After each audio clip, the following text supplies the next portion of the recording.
Good afternoon, everyone. Shall we wait another bit or are we ready to begin? We have 9900 now. I think we're ready to begin. Yeah, thank you, Sarah.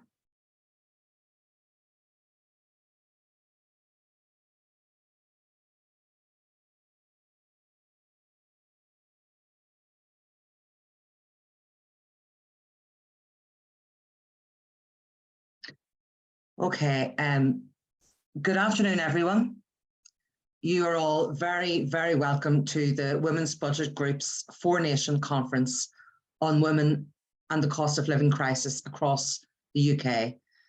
I hope it's a tad drier and warmer where you all are today. I was enjoying the weather chats in the chat box because it's a very wet and cold one here in Northern Ireland. My name is Lynn Carville. I am chair of the Northern Ireland Women's Budget Group and chief executive of Women's Tech. And I'm delighted to be chairing this section of the conference. I'm very excited to hear from the range of speakers we have for you this afternoon. This is not an easy subject. There are real people, women behind these statistics and stories, and they are struggling and indeed suffering. And I wonder, is this inevitable? I would posit that it's not. The purpose of this Four Nations Conference is to bring together civil society, academics and policymakers from Wales, Scotland, Northern Ireland and England to discuss and indeed expose the gendered unequal impacts and any possible solutions from a devolved and UK-wide perspective. So during this session, we have four speakers who will each present for around 10 minutes. After which you will have the opportunity to ask questions. So you can use the Q&A function for questions, and you can use that throughout this session. And these will be picked up by some of the Women's Budget Group coordinators. And obviously use the chat function for comments. This session will end around 1:15, and with the next one beginning at 1:30. So you will have time for, I'm sure, a much needed comfort break, a cup of water, cup of tea. So let me introduce you to our speakers for this afternoon. Dr. Steffan Evans is Head of Policy Poverty at the Bevan Foundation. He joined the Bevan Foundation in July 2018. Steffan is currently looking at poverty in Wales and has a particular interest in exploring solutions for in-work poverty and in examining how the social security system could be improved. We have Dr. Laura Robertson, who is Senior Research Officer at the Poverty Alliance. She will be presenting on a joint research report with the Poverty Alliance and the Scottish Women's Budget Group titled, "I Don't Live, I Survive. Women's Experience of the Cost of Living Crisis." Siobhán Harding is Policy and Research Coordinator at the Women's Support Network. She is a member of the Northern Ireland Women's Budget Group and conducts policy research and produces consultation responses on behalf of Women's Support Network members. She will be presenting her research, Women Living with Debt, which highlights the dire situations many women find themselves in before the height of the cost of living crisis. And finally, we will have Sara Reis, who is Head of Policy and Research and Acting Director of the UK Women's Budget Group. Sara joined the Women's UK Budget Group in 2017 and has worked on various projects, including research on female poverty, funding for the women's sector, affordable housing, economic circumstances of migrant women in the UK and the impact of COVID-19. So massive welcome and thank you to all of our speakers who will be presenting during this session. So can I ask Steffan if you would come forward and deliver your presentation? Thank you very much. Yeah, thank you. And thank you for the invitation to join you today. I'm just sharing my screen, so hopefully that's all come up fine. Go. Perfect. Yeah, so thank you for the invitation to join you today. My name's Steffan Evans and I'm from the Bevan Foundation.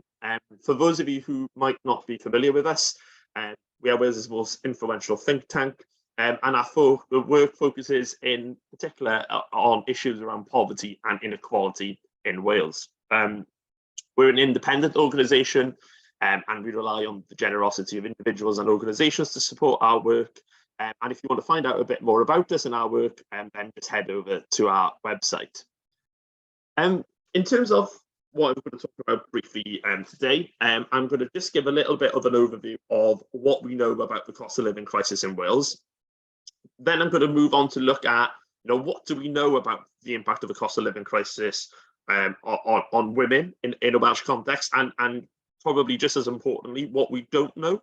And then I'll give a few reflections then maybe on the end about kind of where we kind of see the policy landscape shifting in Wales and what are we concerned about. So to kick us off, looking at the cost of living crisis in Wales, there is a real problem in a Welsh context, which I'm sure is present in a lot of the other devolved nations in the UK, about a lack of data.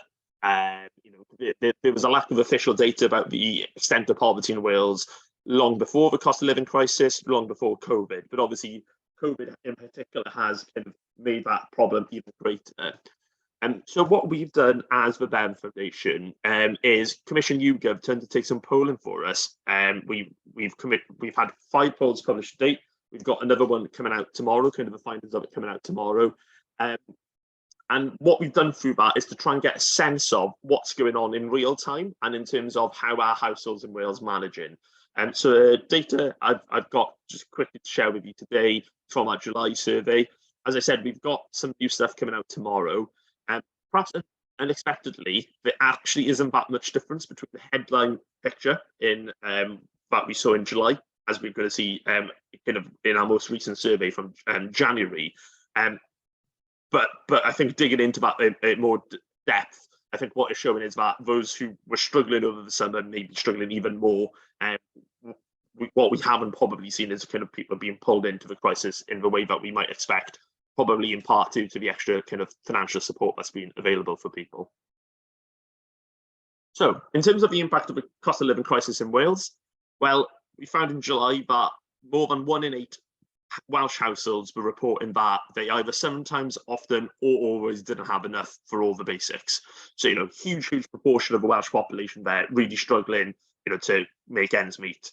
And probably as concerningly for the economy, on the other hand, that we actually are now at a point where fewer than half of people in Wales, half of Welsh households report that they've actually got any discretionary money to be spending beyond that. So the fact that we're seeing forecasts of a recession has not come as a surprise to us, given this kind of context. And unsurprisingly, what people are doing to manage is they're cutting back, well over half cutting back on their utility bills in July, half cutting back on clothing for adults, even up to 40% cut back on food for adults. And that had been a quite significant deterioration from the position in May to November 2021. So we're seeing people cutting back, be that from premium brands to own brands, but also kind of more concerningly, kind of in terms of the quantity of food, of where they have heating on at all. We're also seeing very high levels of debt. The picture hasn't really deteriorated significantly in our last 3 surveys, but obviously what that doesn't tell us is about the depth of debt that individuals are in. But what we found in July, that a quarter of people in Wales reported that they'd borrowed money to kind of cover everyday costs, and 40% were in arrears on at least one bill. So, very large proportions of the population having to go into debt just to manage their daily costs, let alone, kind of buying more expensive goods.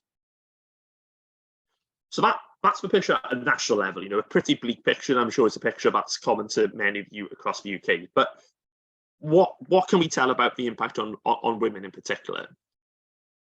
Well, one of the problems we've got in trying to discern that picture is actually the data doesn't really tell us a true picture. The data does suggest that there's actually quite limited differences between the experiences of men and women in terms of the impact of the cost of living crisis.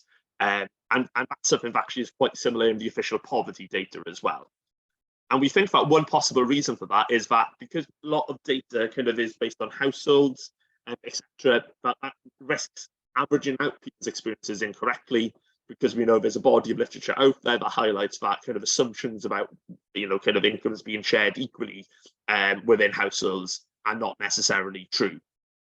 What the data does give us, though, is kind of a sense as to which women in particular are going to be the ones that are most likely to be living in poverty and are going to be the ones most likely to be facing significant hardship this winter.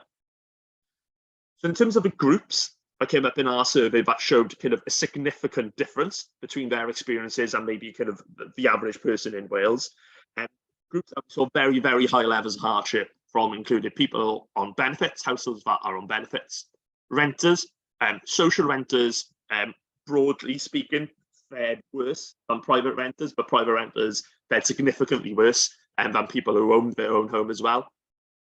Lone parent households, the data on this is on the small side, but given what we know about lone parent households more broadly, we're pretty confident that this is definitely the case, and we're confident that what we know from all the data that this is going to be disproportionately women kind of being heavily affected in this context. Household children, any household with there's a big difference between the experiences of houses with children and houses without. And disabled people, in particular people who kind of self-identify as their condition limiting their activities a lot. So these are the groups where we see significantly more people reporting that they're finding life difficult than the bulk of the population. So any women that kind of belong to these groups are going to be at a particularly acute risk of facing real hardship this winter. And I think what's important to note is that these are the groups that were already at a higher risk of living in poverty in Wales. So the data on this slide comes from the most kind of recent poverty data we've got in the Welsh context, which is pre-COVID. It's kind of 2017 to 2020. But as you can see, kind of the groups that feature prominently here is people in workless households, and disproportionately going to be on kind of households and benefits, renters, lone parents households, large families, so, families with 3 or more children, and disabled households. The one group that isn't on here that you might expect is people from minority ethnic groups. That's partly because kind of the sample sizing is so small in the Welsh context that the data is not particularly reliable. I think it is important for us to be thinking about kind of numbers as well, because we do see some important differences when looking at the Welsh population as a whole in terms of where the large number of people are living in poverty and where the high risk of poverty lies. So actually, kind of in terms of the sheer number of people living in poverty in Wales, and this is from kind of the official government data, the largest group in terms of number are adults living in houses without children. So there was about 250,000 adults living in poverty in those households in Wales in the period to 2020. And sometimes I think we risk overlooking the experiences of women in those households as well, and some of the debates we're having on poverty. So that's something to bear in mind, I think. And even though that the risk is smaller, the large number of those households we've got means that a lot of people are affected in that context. We see some other groups then that are large in number and in risk. So adults with a disabled family member, they were featured very prominently on the risk. There's also a lot of them in a Welsh context. So they're going to feature very highly in terms of risk and number. We've got workless adults featuring here again. Owner-occupiers is an interesting one. So renters are much more likely to be kind of living in poverty, to be reporting that they've been affected negatively by the cost of living crisis. But 2/3 of people in Wales own their home. So, even a small proportion of a very large number is going to present a real challenge, about poverty and hardship more broadly.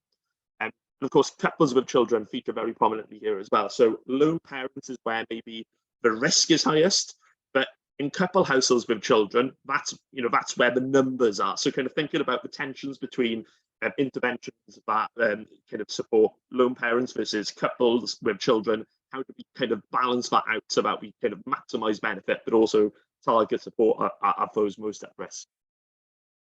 So just to kind of conclude and kind of reflect on where we are in a Welsh context, there's absolutely no doubt that there are a huge number of women finding life incredibly difficult in Wales this winter. We know that there are some groups of women that are at greater risk of being negatively affected by the current crisis than others, and they tend to be the groups that were at greatest risk of living in poverty before the crisis. I think it's important to bear in mind that the challenges are unlikely to disappear overnight. So whilst inflation is forecast to stay high and it come down next year, it's still going to be high. And even if it does come all the way down, the costs that we've seen kind of increase and they're not going to go away. So, and there's a real concern that a lot of government support is going to be pulled away from April, and what impact is that going to have? That could push people into deeper hardship actually as time goes on. And then finally, I think there's a real concern about kind of the broader impact this is having on public services, the health service, housing. One of the things I'm particularly concerned about is kind of a lot of the talk we've seen about keep the person, not the home, kind of through this winter. But actually, what does that mean then for damp and condensation and all those sorts of issues in our housing stock and people's health? So these are going to be issues that are going to be with us for a while. And I think it kind of really highlights that there's a real need now to kind of move beyond sticking plasters, kind of extra kind of one-off cash payments, and look at the system more fundamentally to make sure that the system gives people enough. I hope that was useful and of interest. And thank you very much for having me. Steffan, thank you very much for that presentation. Can I now ask Laura Robertson to begin her presentation? Thank you, Laura. Thanks, Lynn. I'm just going to share some slides.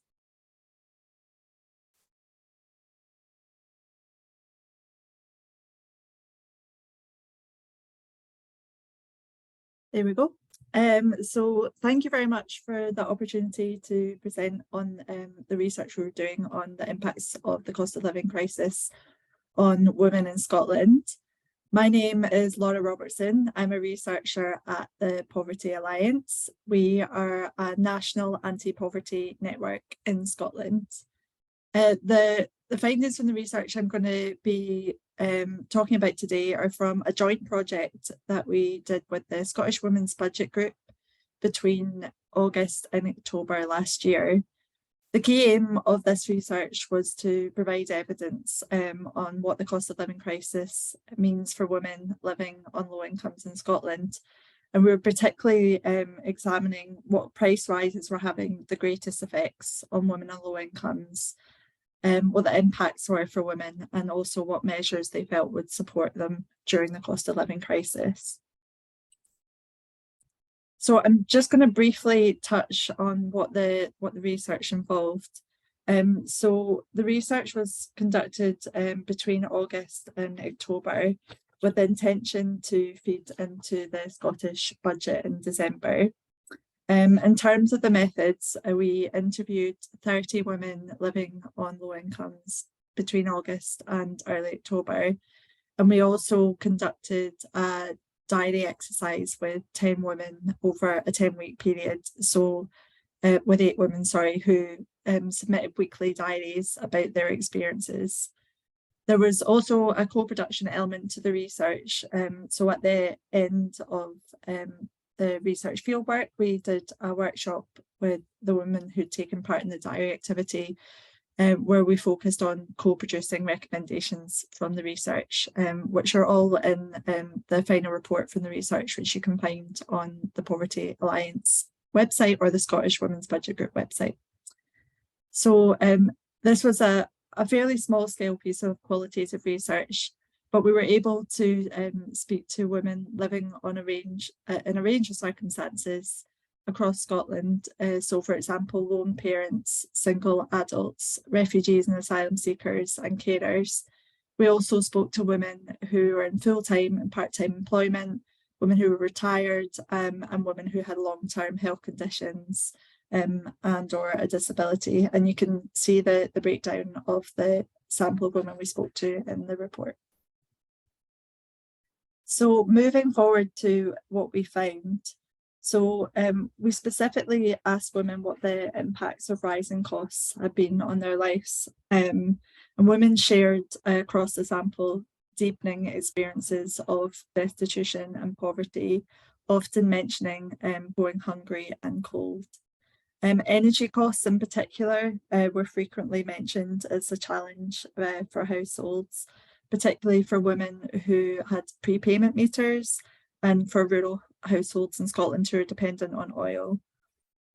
This was a huge concern across the interviews, and households were particularly worried about how they would manage rising costs going into winter. The women we spoke to, whilst they welcomed the energy payments, they strongly felt that it wasn't enough to cover rising energy costs.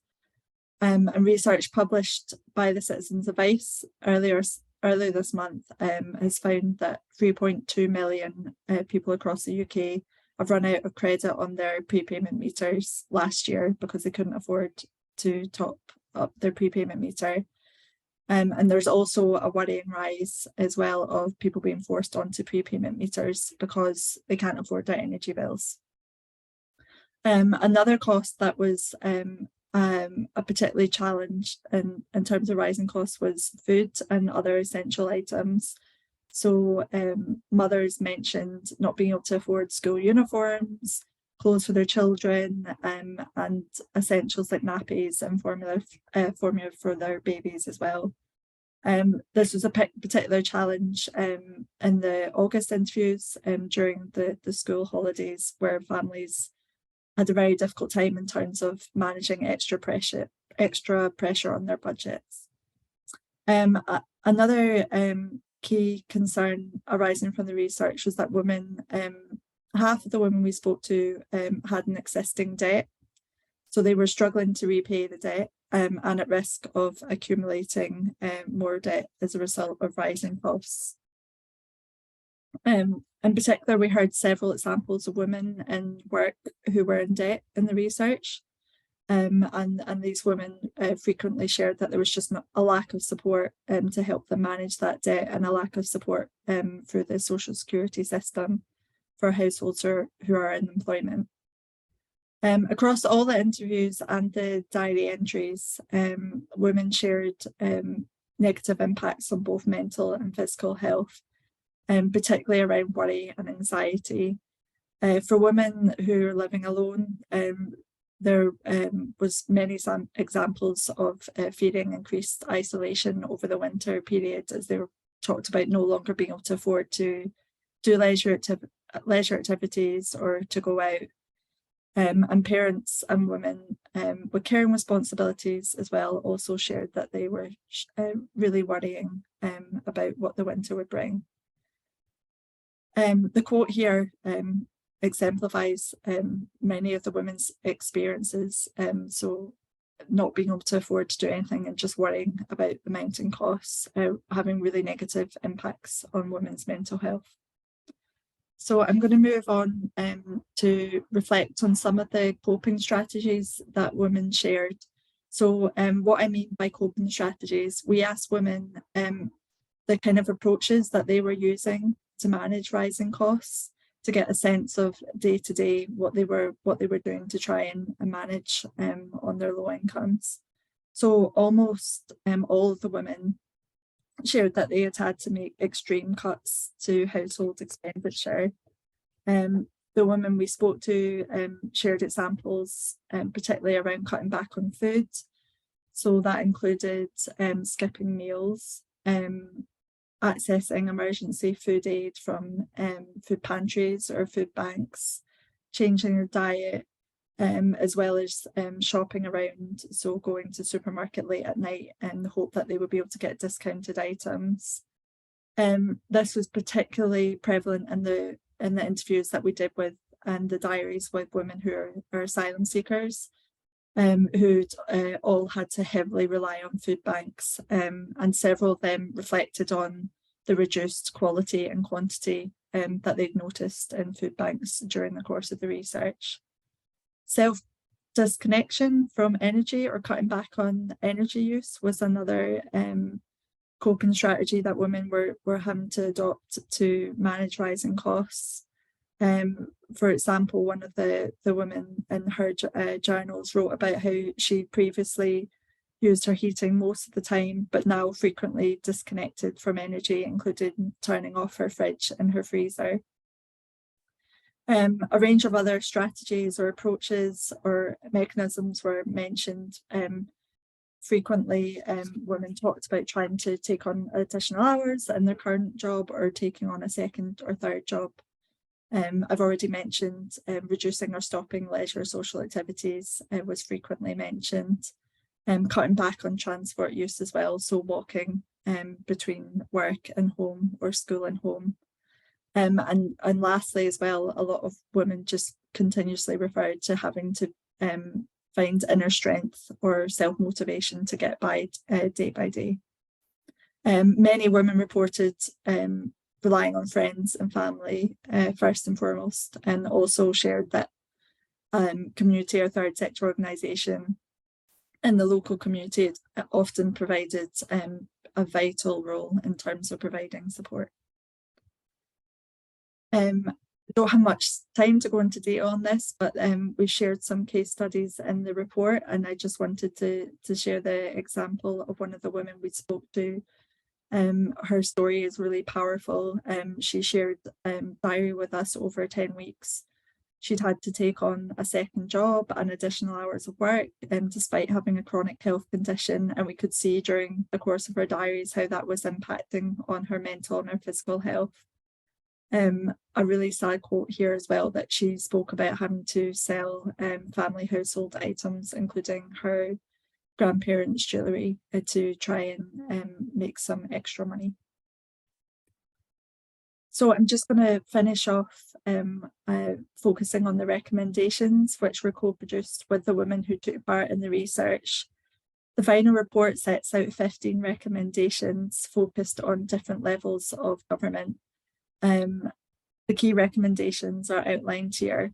First and foremost, women called for a caring social security system and increased financial support, particularly for asylum seekers and people with no recourse to public funds, and also women who are in low paid work or who have caring responsibilities.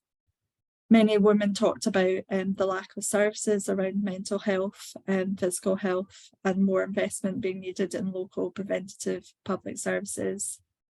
There's also a need at this time for just increased investment in support and advice services to help people manage debt. And lastly, and very importantly, providing stigma-free support in local communities and improving community amenities and services for families and single adults. And we've done a lot of work between the Scottish Women's Budget Group and the Poverty Alliance, sharing some of these recommendations. We're really pleased to have responses from local councils in particular who have been looking at what they can do to provide more services for women in local areas. And we're also planning an event at the Scottish Parliament in April with some of the women who took part in the research as well. Please do get in touch with me at the Poverty Alliance if you do have any questions or you'd like to hear more about the research. And thank you for the opportunity to share the findings with you today. Thank you. Laura, thank you very much for that excellent research, and very grim, and I'm sure replicated across all the 4 nations. So thank you for that. Siobhán Harding is from Northern Ireland, from the Women's Support Network and Women's Budget Group. Siobhán, can I invite you to give your presentation? Thank you. Yes, thank you, Lynn, and hello, everybody. I don't have slides, so I'm afraid you're stuck with my face for the next 10 minutes. I want to thank the Women's Budget Group for the opportunity to speak to you all today and to give you the perspective from Northern Ireland. And I will be sharing some similar issues as those that have been raised by Steffan and Laura. In September last year, the Women's Regional Consortium published research on women living with debt in Northern Ireland, and we held a series of focus group sessions across Northern Ireland and carried out interviews with women. And it won't surprise you to hear that cost of living issues were all over this research. The research found that 60% of the women that we spoke to had reported difficulty in meeting their debts or had missed repayments, and 60% of the women reported that their debts had been impacted by rising food and energy prices. We also, unfortunately, heard a number of examples of illegal lending through paramilitaries. This is an unenviable option available to people in Northern Ireland, which comes with added concerns around fear, exploitation, and threats of intimidation and violence. As we all know, economic crises tend to impact more on women, and this cost of living crisis is no different. Women are more often responsible for the household budgets and often take on the burden of poverty in the home to protect their children and other family members from the impacts of poverty. And our research showed many examples of women going without food, going without heat and other necessities as a result of the growing pressures on their household budgets. In our research, we heard the fear and dread women had about this winter, particularly about the struggles they had putting food on the table and heating their homes. They told us about missing meals, so they had enough to feed their children, using hot water bottles to keep warm because they couldn't afford to turn the heat on, restricting the use of electricity and showers, being unable to afford minimum fills of home heating oil, deciding which day, if any, they could afford to put the heat on, having to use food banks and finding it really difficult to meet school costs.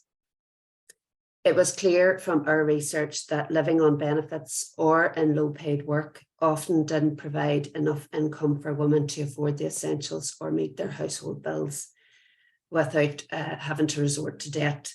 And there were impacts particularly for lone parents. It's important to note also that many of the women we spoke to for this research were already struggling to make ends meet even before the impact of this cost of living crisis, after a decade of welfare reform and austerity changes that hit them harder. In September, we helped to organise an event in our Parliament buildings here in Stormont called Crushed by the Cost of Living. And that brought together many people with lived experience of this crisis to talk about the impacts on their lives. There were many powerful contributions from people who pleaded directly with our politicians to do something to help them through this winter.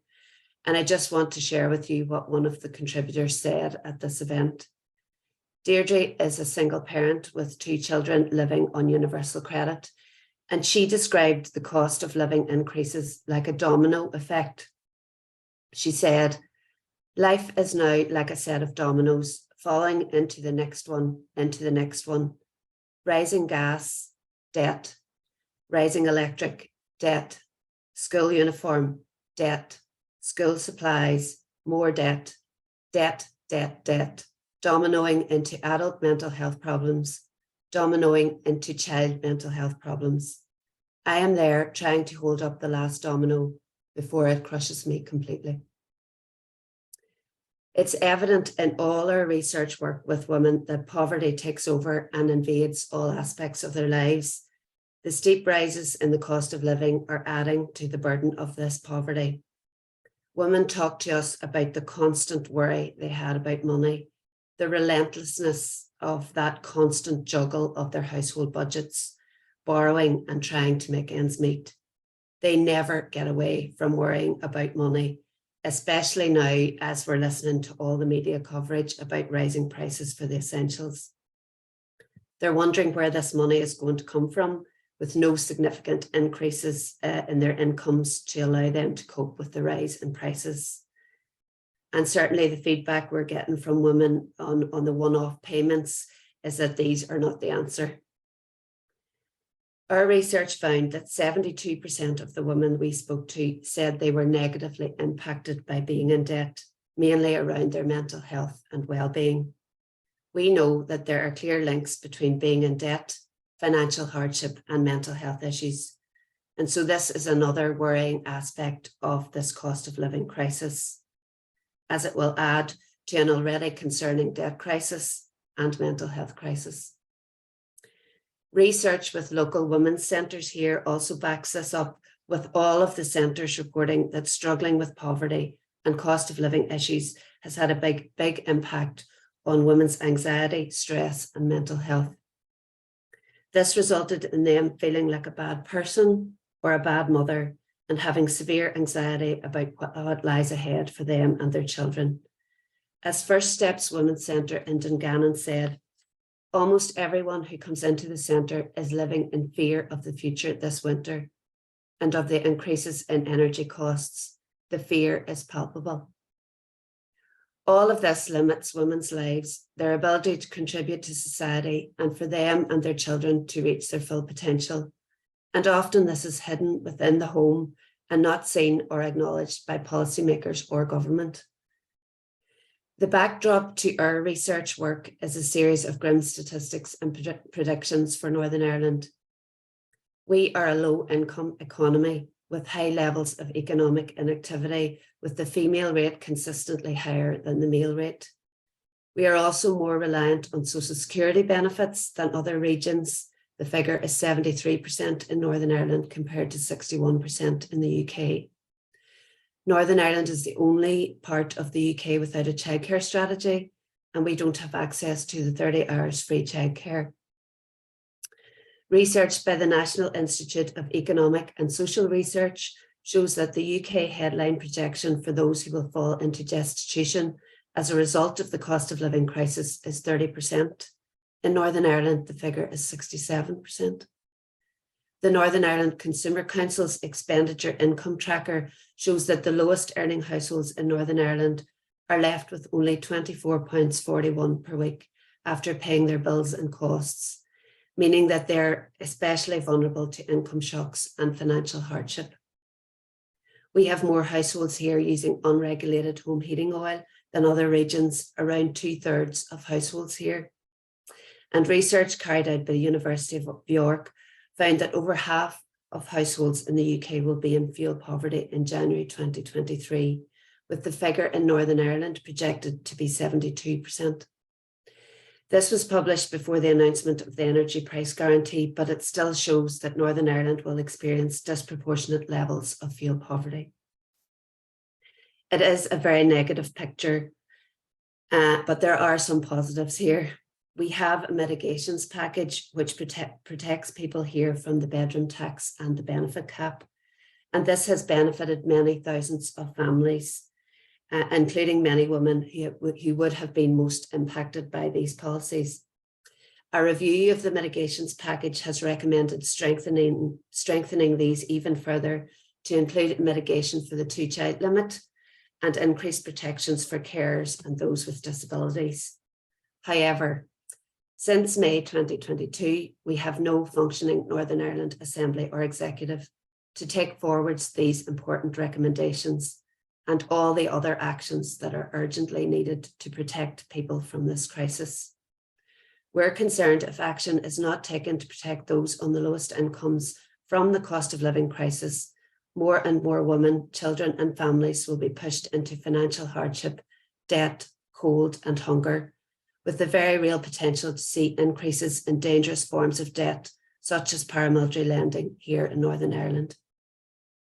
And I just want to finish with a couple of quotes from the women who took part in our research, which are more powerful than any of the facts and figures around the impact of this crisis.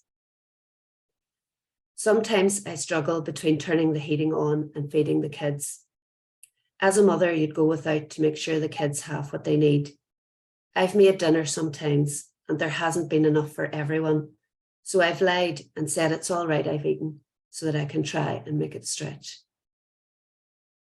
Some weeks I either get electric or gas, but I can't get both. Some weeks I just have to put coats on and use hot water bottles for heat. I use about 3 to keep me warm. If I prioritise the electric, then I go without heat. I am struggling with the increases in the energy bills, especially electric, which has more than doubled for me. There are nights I've sat and cried when no one else is around, worrying how I'm going to cope. The next day, you just have to get up and get on with it. If I fell apart, the whole house would fall apart. Thank you. Thank you very much, Siobhán, for that presentation. Again, more examples of how this crisis is actually impacting the real and lived lives of women. Can I encourage everyone, if you have questions for the speakers, to please submit them in the Q&A box. But just before we come to that part, Sara, Reis, can I invite you to deliver your presentation? Thanks, Sara.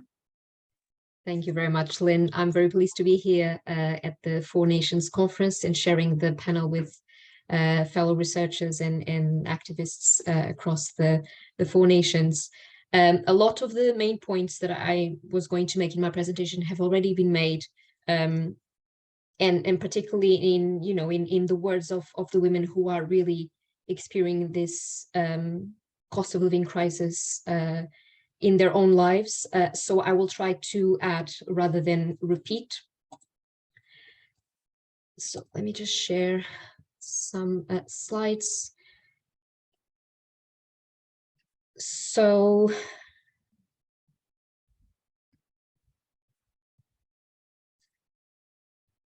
I'm from the UK Women's Budget Group. So we're a independent network of researchers, feminist economists, policy experts, and activists who have come together over 30 years ago now to really look at the impact of economic policy on women and men. And so our vision is really of a caring economy that promotes equality between women and men. So beyond the analysis that we make of current economic policy, we also try to look at alternatives that would lead us into a more gender equal economy. And so our remit is across the UK. Depending on the availability of data, we sometimes focus on just England and Wales. And so we've been doing a lot of research and analysis of the current cost of living crisis and from a gendered perspective. And I think one thing that I really want to emphasize is that in our view, this crisis should not be looked at in isolation. It is another crisis in a series of impacts, particularly in the last 12, 13 years that people have experienced and that have really made poorer households worse off, women worse off, and other disadvantaged groups worse off. And so my other people have already mentioned austerity and the fact that we are experiencing this cost of living crisis on the backs of a period of measures that were introduced to erode our social security system in the last decade, and also our public services and the public spending that is used to fund those public services. We've also been experiencing a period of stagnant incomes. And so I think when we are looking at the cost of living crisis, it's important not to just focus on the fact that costs are increasing, inflation is high at the moment, but also look at this crisis from the point of view of a crisis of incomes as well. So we've been having stagnant earnings in the last decade or even more, and now we're actually are experiencing a reduction in earnings for over a year now. So this is obviously very important, because if it's not just that people's incomes are not keeping up with prices, they're actually reducing. And then, of course, we are still dealing with the aftermath of the COVID-19 crisis and the fact that it has led to a widening of the gap in inequality between groups that were already disadvantaged and the the average in the population. And as one of the things that we focus on, of course, in our analysis is, and in talking about the cost of living crisis, is explaining why this is a gendered crisis, why it has a disproportionate impact on women. And I think most of the things have already been touched on by my fellow panelists. but I think one of the key things is that women are still in a disadvantaged economic position in our society. And so women are more likely to live in poverty and to have lower levels of savings and wealth. So having less of a cushion to be able to face the rising cost of living. And also women are now the majority of people who are in debt, and in particular, debt that is used to cover essentials.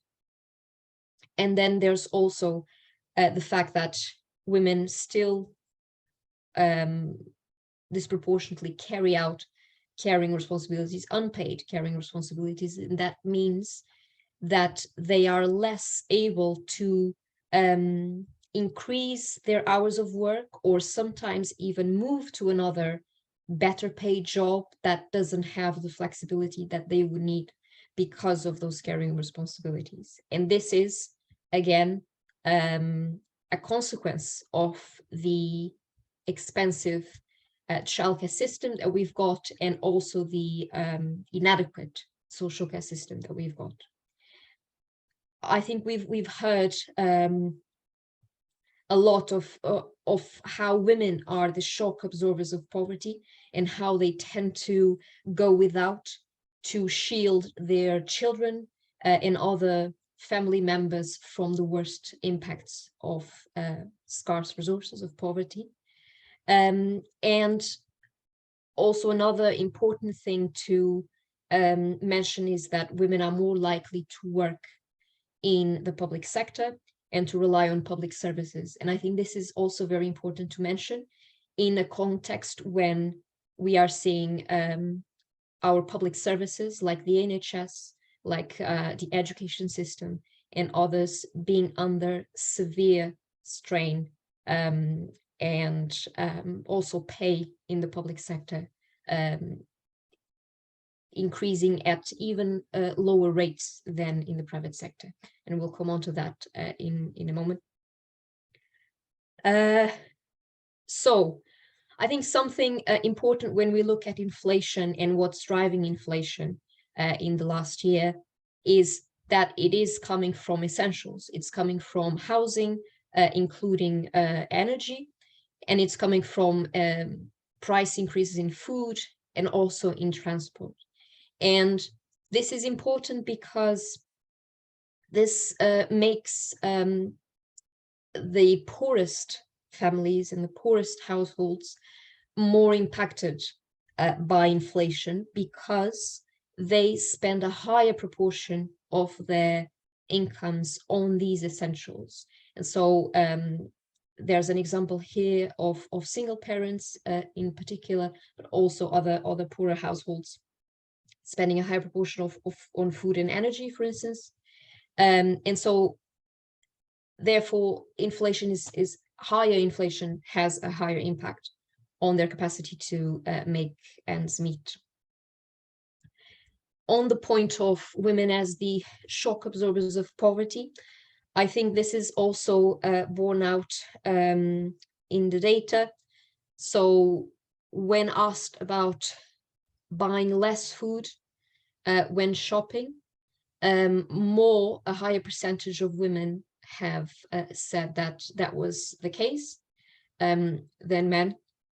And we know, and I think some people have already alluded to this, it is tricky when we want to get data about what is going on within households and how resources are distributed within households. But we know that within families, women are more likely to oversee the household budget.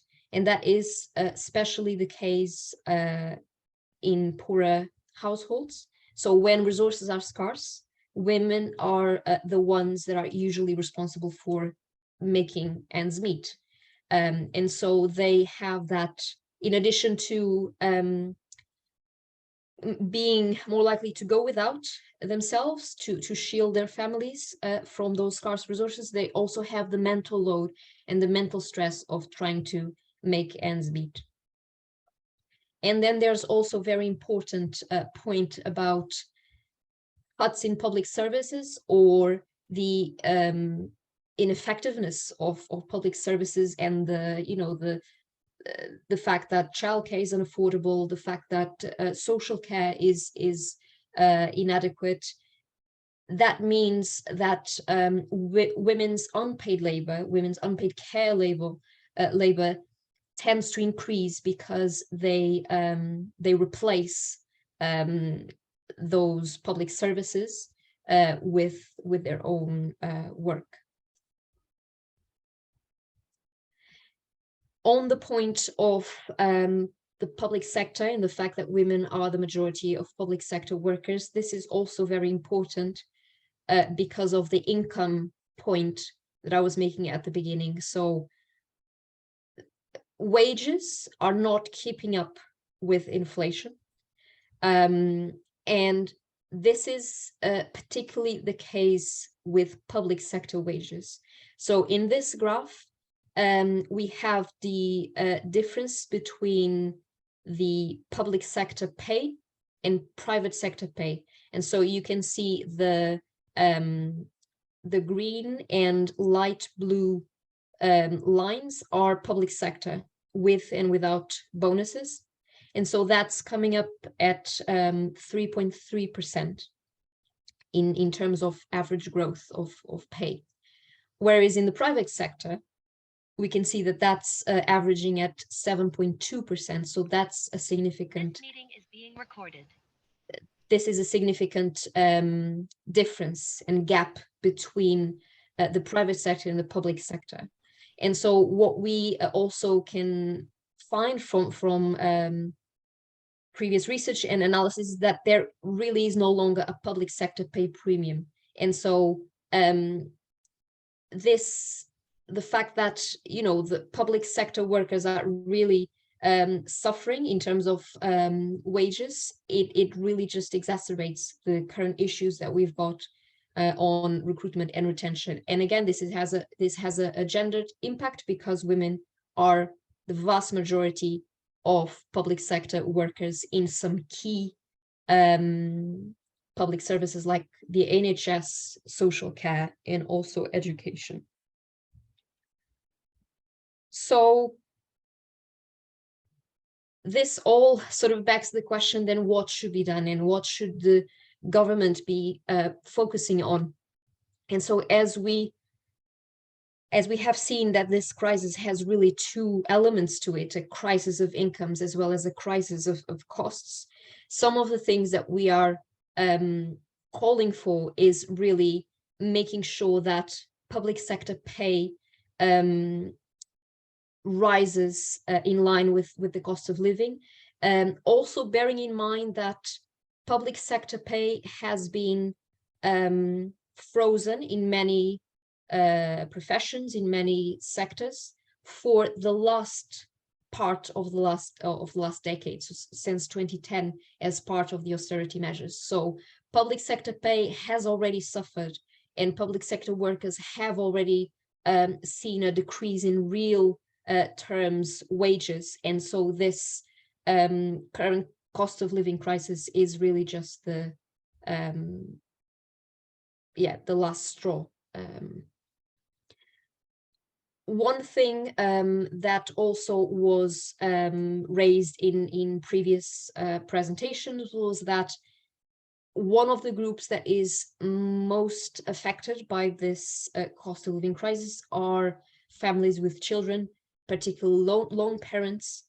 And so one of the key things that we have been calling for is an increase in child benefit.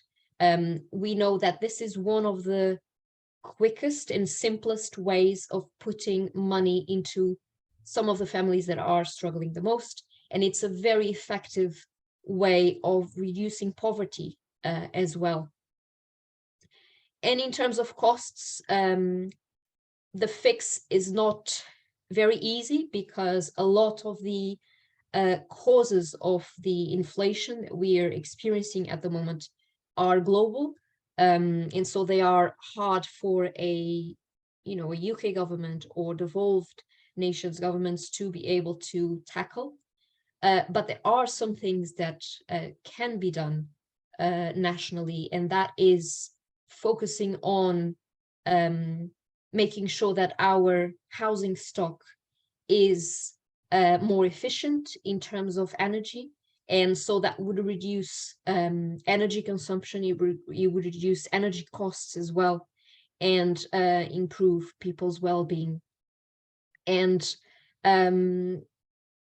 another thing that urgently needs to be looked at is the current composition, the current way that the energy sector works. And that means that we have been seeing companies, particularly energy suppliers, making record profits during this cost of living crisis. So we really need to claw back some of those profits through taxation and ending the loopholes that these companies can exploit to put an end to the profiteering that is going on. And lastly, there needs to be a proper investment in our social infrastructure, in our public services, if we are to have any chances of having a healthy economy, a healthy population, and to improve the living standards of many. So that's my final slide. Thank you very much, everyone. I look forward to the questions and discussion. Sara, thank you very much for that presentation. And to all our other speakers, Steffan, Laura and Siobhán, I was going to say just to invite you to join us with your cameras again. For me, I've taken a number of, well, quite a number of points from what you've all spoken about. One of them being data, and the lack of data in terms of really, data that drills down into gender to try and see how policies, situations differentially impact men and women. And I think it's quite concerning that today we still have this issue, that we don't have that data available. I have a question around that maybe later. That one-off payments have not been the panacea for this, that they're not what women have wanted or asked for, or actually not what they needed. The erosion of the social security system over the last decade, which has, really led us to this when it's massively needed. It's not there as a safety net, and stagnant incomes. And I think that's quite worrying. And I did read or hear someone speaking last week about, because the narrative around this is so important, about the cost of living crisis, but it's actually, it's an income crisis. It's a low income crisis. It's people surviving on very, very little. And I think if you turn that narrative around, it makes you think a little bit differently. I was also struck by, before I go to the first question, just the words, this is a difficult session, and the words that you all were using, and I also, this little like word cloud in my head, but it's debt, poverty, relentlessness, worry, anxiety, health, mental health, stress, heat, food banks, fear, fuel poverty, struggle, kids, coping, and austerity. I mean, it's pretty grim. And I suppose one of the good things about this event today is that all of this research has been happening across the 4 nations, separately, and we'll have this opportunity to bring it all together today. But it just shows the real seriousness and need for this event and for this research to be taking place. So, as chair of the session, I'm going to take the privilege of asking the first question. And I would like you to address maybe what action should be prioritised in order to alleviate the worst impact of this crisis. So if you could address that in terms of the devolved regions, so what would be the one thing, just to see is it similar, that you would bring on board in the devolved regions and then at a UK-wide level? Can I have, Sara, do you want to go first, seeing as you're on my screen? It's difficult to pick just one thing that the government should do. I think some of the things that I included in the last slide of the presentation is very much what we would be calling for. So making sure that there is an increase in child benefit, as that will be a very easy way of getting money into people's pockets quickly, and also in a targeted way to cover a big group of people who are struggling with the current cost of living crisis. So that, I think, if I had to pick one, that would probably be the one that I would pick in terms of its swiftness. But then, as I mentioned, I think what we really wanted to see would be a proper investment in our public services, and which are really the fabric of our economy, and that that connection or that link doesn't really doesn't get recognized properly. Thank you, Sara. Anyone else? Laura? Yeah, difficult to pinpoint a couple of key actions. At a UK level, one of the key recommendations we made was around widening eligibility for financial support to women who are in low-paid work. A lot of women who took part in our research were missing out on thresholds to be able to access benefits, including the Scottish Child Benefit in Scotland, which has been positive change in policy in Scotland, but there's a lot of women who are in part-time low-paid work who are just not eligible to get support through the benefit system, or to get other forms of support. For example, they're missing out on getting free school meals or help with health costs. So I think there needs to be a kind of reassessment about eligibility for support for the social security system.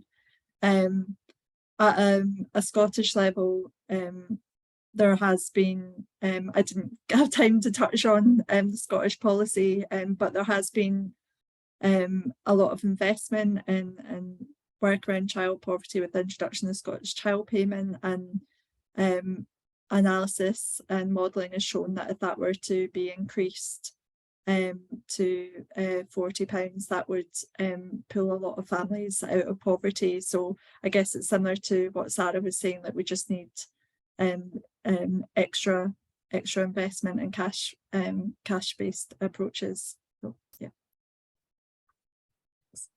Thank you, Laura. Siobhán?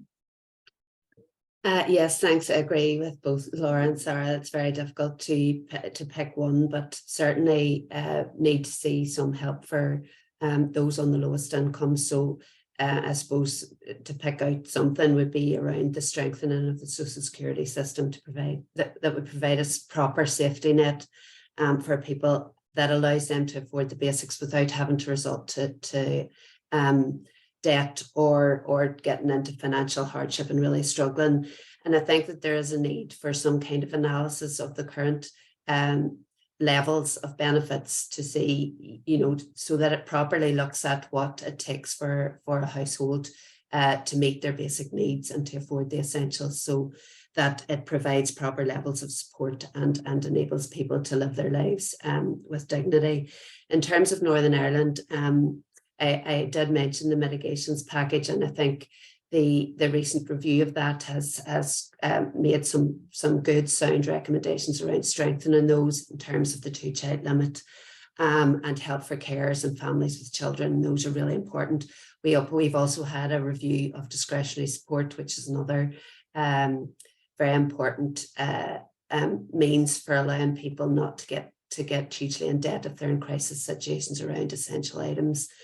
And we're also starting a campaign here in relation to having a Northern Ireland child payment similar to the Scottish one. So that's something that we think would help to lift many people out of poverty here as well. So not just one, lots of things. Thanks. Of course. Thank you, Siobhán. I know it's very hard to pinpoint one that is a silver bullet. I completely understand that. Thank you. Steffan, do you want to come in on this one, or will I? Yeah, no, I completely agree on the social security system. I think is absolutely number one priority. I think in a bit more detail on our data, people on universal credit are 5 times more likely to report that they sometimes, often, or always struggle to afford the essentials, than people who are not benefits. On a Welsh context, and I think there's probably learning here elsewhere as well, is how difficult it is to access kind of some of the extra support as well. So things like free school meals, Healthy Start vouchers, and school uniform grants. They're basically benefits, but we haven't viewed them as benefits historically. And that means that I think I worked out that, if you're a family in Wales and you've got a child in preschool age and primary school age, there's probably about 6 or 7 schemes you might actually be eligible for outside of what's available for the UK system. But most of them have different application forms. You have to tell your story multiple times. So actually streamlining that process, because we know that not only do we have a problem that the system doesn't pay enough, but that too many people miss out on stuff that they're eligible for in the first place. So that to me would be an area where there's agency, and there is interest, to be fair, at Welsh Government level, but there's agency there to be doing stuff without having to wait for Westminster as well. So that's definitely a space where I think it's worth exploring more. Thank you, Steffan. I'm going to now just come into the chat box. 2 questions of it that are different, but if you can, if our panelists could let me know if they are interested to answer these. One is around if anything has come out of anyone's research about the impact of women's worsening inequality in terms of this crisis on their experience of violence against women. So just if that's come up in any of your, if that has come up in any of your research. And there is another question around, has there been any data, is there any data that can shed light or some light on the overlapping, intersecting inequalities, for example, ethnicity? I know, Steffan, that you spoke a little bit about that in yours. So the violence against women and girls and intersecting inequalities. Steffan? Yeah, so on the violence against women and girls point, I think we haven't done anything specifically on it, but I think it's a real concern that we have from the data.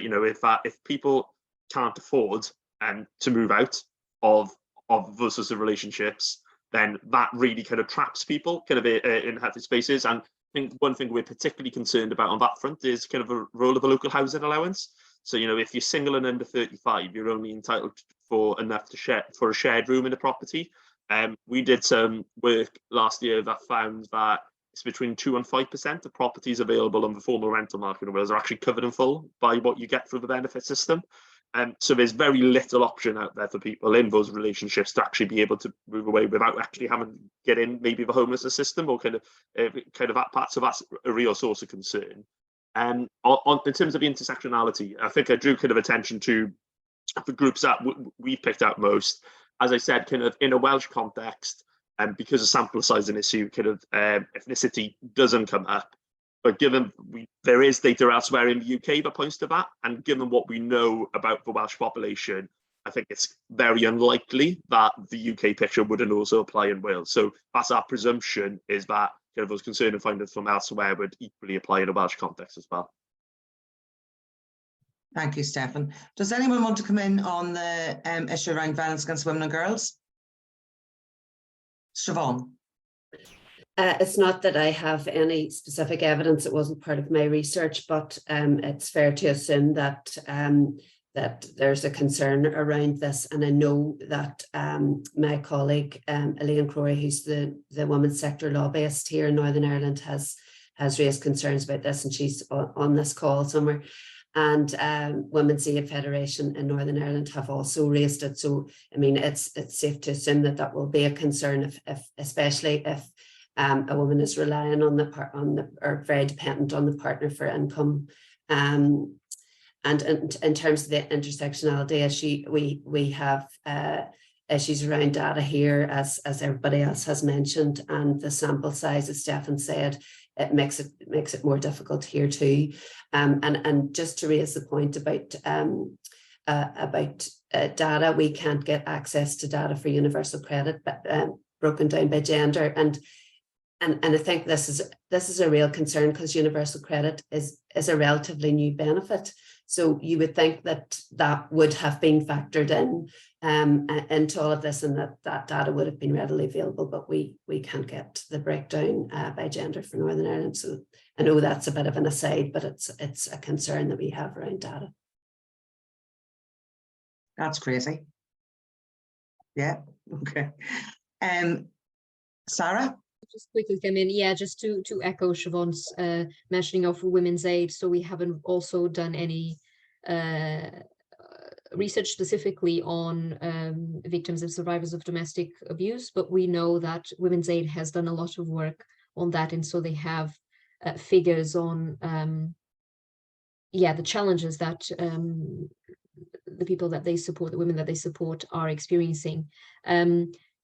Just on the kind of the universal credit point, it's also very tricky to have a gender picture, because that is a household level benefit, and so the person who may claim it might not be the only one within the household that would be entitled to it, and so it is then, you know, for the household rather than the individual, and so it's difficult also to, even if there were data by gender of the claimant, to make a lot of assumptions about who is actually benefiting or not from that benefit. That's a good point, Sarah. Thank you. I'm going to just one more question, and I think if I speak on behalf of the coordinators, there are a number of questions here that maybe we can ask the panelists to respond to, because there's some that are nation specific, and maybe we'll try and get answers back to the people who asked them. But just as a last question, as a political activist, my takeaway is to publicise the gender evidence and to support in any way possible women into political representation. Is there any other political action that the speakers would add to that? Is there political action that you think should happen in order to address or challenge this issue? Steffan. I guess the one thing is kind of, you know, the theme that's come out from all of us today is kind of around social security, and about kind of pushing kind of around that, kind of fighting that narrative, you know, that we've seen for a very long time about the cuts we've seen continuously kind of in real terms to that. And I think unless we get to grips with that, you know, a lot of any specific women-based actions or whatever we'd see would be undermined, I think, unless we got to grips with that. To kind of making the case for social security, I think, is actually really, really important, to shift the narrative on that, to allow us to kind of unblock a lot of the challenges that we're seeing. Yes, thank you. Anyone else want to come in on that one? Only to say that it would be great to have the Assembly and Executive back up and running here, so that we could, you know, we have some really good, strong suggestions on what would help people here as a result of this crisis, and we can't do anything, or we can do very little, without having our Assembly and Executive in place. So that would be really good.